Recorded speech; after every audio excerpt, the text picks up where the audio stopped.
పొద్దున్నే లేచి ఎవరి మొహం చూసానో గానీ ఏవి చేయకుండానే నా అకౌంట్ లోకి డబ్బులు వచ్చాయి.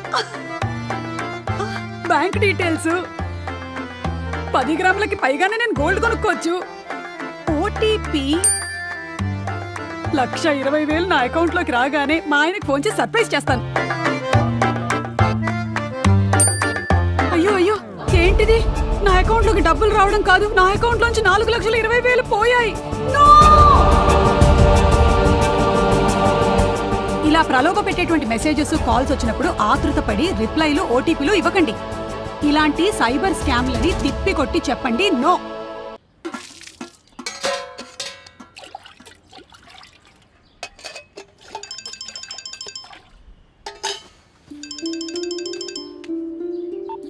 హలో అన్నయ్య గారు, కొంచెం ఈ నెలలో ఇబ్బంది అయ్యి కట్టలేకపోయానండి. వచ్చే నెలలో 2 కలిపి కట్టేస్తాను. రే బాలాజీ, అమ్మా, నీ ఉద్యోగ ప్రయత్నాలు ఎక్కడి దాకా వచ్చాయిరా? ఎవరి దగ్గరికి వెళ్ళి పని అడిగినా మినిమం ఎక్స్పీరియన్స్ కావాలంటున్నారు. పోనీ ఏదైనా పార్ట్ టైం జాబ్ అన్నా చెయ్యొచ్చు కదా, ఇంట్లో చాలా ఇబ్బందిగా ఉంది. అమ్మా, ఈ రోజుల్లో డెలివరీ బాయ్ గా చేయాలన్నా కంపల్సరీ బైక్ కావాలమ్మా. ఏదైనా సెకండ్ హ్యాండ్ బైక్ అయినా తీసుకోవచ్చు కదరా? సెకండ్ హ్యాండ్ బైక్ అది కొనాలంటే మినిమం 25,000 కావాలి. ఎక్కడున్నా డబ్బులు? ఒక పని చెయ్యి, ఇదిగో ఈ దుద్దులు తీసుకెళ్ళి అమ్మేసి బైక్ తీసుకో. వద్దమ్మా, నాన్న గుర్తుకోనే ఇవి ఒకటే, వాటిని నమ్మలేను. అమ్మొద్దురా, ఎక్కడన్నా తాకట్టు పెట్టి డబ్బు తెచ్చి బైక్ తీసుకో. నువ్వు దేనిలో ఒక దానిలో జాయిన్ అయిన తర్వాత అప్పుడు ఇడిపించి నాకు అమ్మలు నాకు తెచ్చివ్వు, సరేనా? సరే.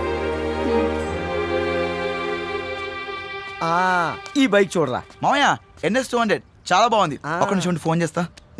నేను మాట్లాడతాను. హలో, రవి గారా అండి? అవునండి. అదే OLX లో 50,000 బైక్ 25,000కే పెట్టారు, నిజమేనండి? అవును భయ్యా, నేను CRPF లో పనిచేస్తున్నాను. నాకు హైదరాబాద్ నుంచి ఢిల్లీకి ట్రాన్స్ఫర్ అయింది.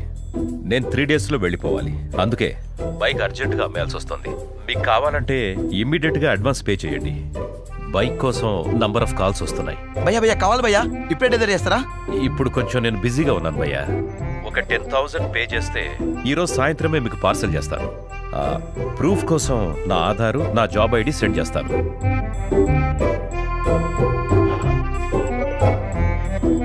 Aadhaar card, job ID proof పంపించాడు రా, జెన్యూన్ పర్సన్ లా ఉన్నాడు.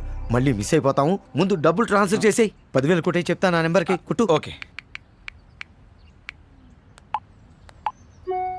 కొట్టేసాను మామయ్య.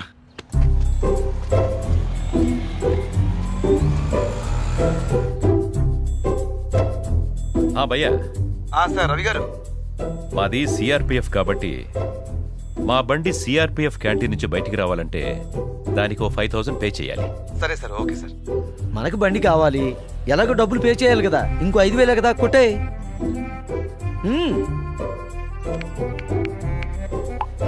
కొట్టేసాను మామయ్య.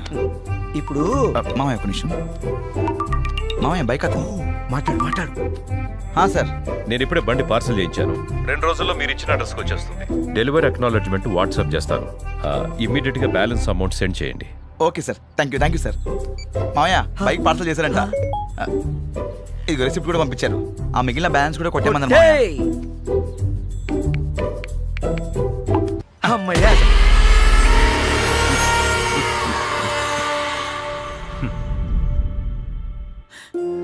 ఎంత పని చేసావురా? CRPF అధికారని చెప్తే నమ్మానమ్మా. బైక్ పార్సల్ చేస్తారని చెప్పి డబ్బులు మొత్తం కాజేశారు. కష్టపడి రెక్కలు ముక్కలు చేసుకొని సంపాదించిన సొమ్మునంతా ఇలాంటి వాళ్ళొచ్చి రాబందుల్లా కాజేస్తున్నారు. వదలకూడదు, వాళ్ళని ఊరికే వదలకూడదు. పోలీస్ కంప్లైంట్ ఇవ్వాల్సిందే. రే బాలాజీ, పదరా పోలీస్ స్టేషన్ కి కంప్లైంట్ ఇద్దారా. సోషల్ మీడియాలో గవర్నమెంట్ ఆఫీషియల్స్ అని చెప్పి మీకు ఫేక్ ఐడీస్ ప్రెజెంట్ చేసి మిమ్మల్ని మోసం చేయడానికి ట్రై చేస్తారు. మీకు తక్కువ రేట్కి ఇస్తామని చెప్పి ముందే మీ డబ్బులు తీసుకొని లాస్ట్కి ఆ వస్తువే మీకు పంపించకుండా మోసం చేస్తారు. జాగ్రత్తగా ఉండండి. మీకు ఫ్రాడ్స్ అని ఏ మాత్రం డౌట్ వచ్చినా సైబర్ క్రైమ్ నంబర్కి వెంటనే కాల్ చేయండి.